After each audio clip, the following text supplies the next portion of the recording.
The president isn't the only one preparing for the Thanksgiving feast. Republican presidential candidates campaigning in the South ahead of Super Tuesday, or what they're calling the SEC primary, right? The Republican frontrunner Donald Trump entering a new phase of his campaign, bringing out the whole family last night in South Carolina, everybody color coordinated, beige and blonde.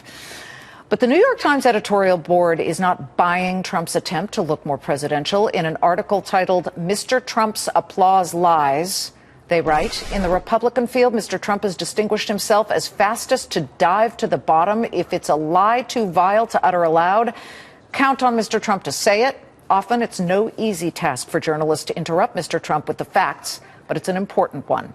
I'm joined now by former Deputy Assistant to George W. Bush, Republican strategist Brad Blakeman, and John Neffinger, co-author of Compelling Profile and president of the Pac Franklin Forum. Great to have you both. Brad? Thanks. Wow, the New York Times is sharpening the knives there, except that it's nothing that some other people have said, including Bill O'Reilly, who challenged Donald Trump on his facts that he was retweeting, and yet he continues to rise in the polls. So does anything really penetrate or just bounce off? Well, perhaps when people actually go to the polls, we'll have a better understanding as to Trump's popularity. And that's really where the real test will begin.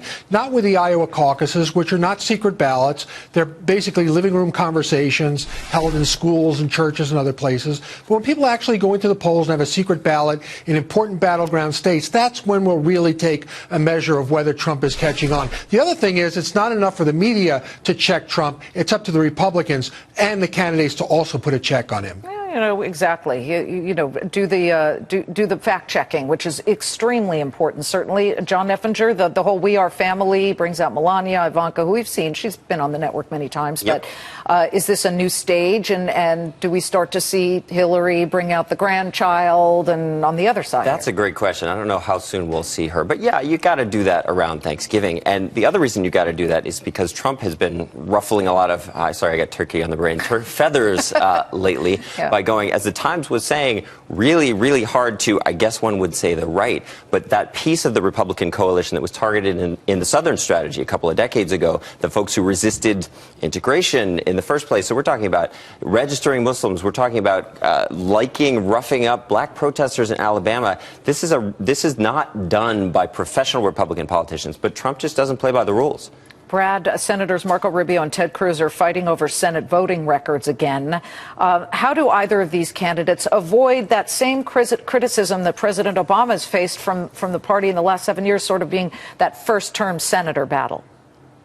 Well, let me tell you something. Let's bring it back to the business world. Nobody could work for a corporation if they were going around interviewing for other corporations, and the corporation paying for them knew it. In politics, it's become part of the norm. And as a taxpayer, I don't like it. But a lot of people do it. And the fact of the matter is, if you're elected to do a job, you need to do that job. And if you don't want to do that job, then you should resign and run for higher office. So I'm not a big fan of any senator, any public official using their current office to run for another office. But it seems to be the norm. And it doesn't seem to be an issue that has affected any candidate one way or the other. One way or the other. We do have some breaking news, and we're going to put it on the screen. President Obama is still at work right now. He has just signed the fiscal 2016 National Defense Authorization Act. Look, there's a big effort right now, John, to pile it on. Granted, it's really only come in the past 48 hours on behalf of the president, where people were begging him to come out and say something other than, let's keep allowing Syrians to come in here, which is fine if that's how he believes, but speak to your own citizens first. Right. Now he's signing this, and he came out this morning and said, well, you know, be vigilant. But sure. Really, Americans are very aggravated right now. Well, what Americans haven't heard, they've been watching the news, they've been seeing that what happened in Paris, of course, which is horrific, and that may or may not have something to do with Syrian refugees. The fact is, there was a fake passport that was dropped by these guys because they want to confuse the issue. In reality, there were no Syrian refugees involved in the Paris attacks. How can you say that? How can I say that? We know for sure they were all French and Belgian nationals, and we know that the refugee screening process is the hardest possible way to get into this country. Some came through Greece. The Greeks have confirmed that. The French have confirmed that. There have been people no back and forth, and that's a huge problem. People who can come and go from the EU to Syria and get trained and radicalized and all of that. But in terms of the U.S. screening process, we've let hundreds of thousands of people in since 9/11, all very well screened, no problem with them. And so it's a separate issue. It's like Iraq and 9/11 all over again. We need to learn these lessons from history rather than just let ourselves get so scared, because overreacting actually hurts us. Well, maybe the Dow is overreacting or not, but right now we're up only 10 points. We've cut our gains in half at the moment. Brad, it's good to see you. Happy holidays. John, thank you for joining us. Absolutely. Have a great and safe Thanksgiving, all of you. Thank you very much.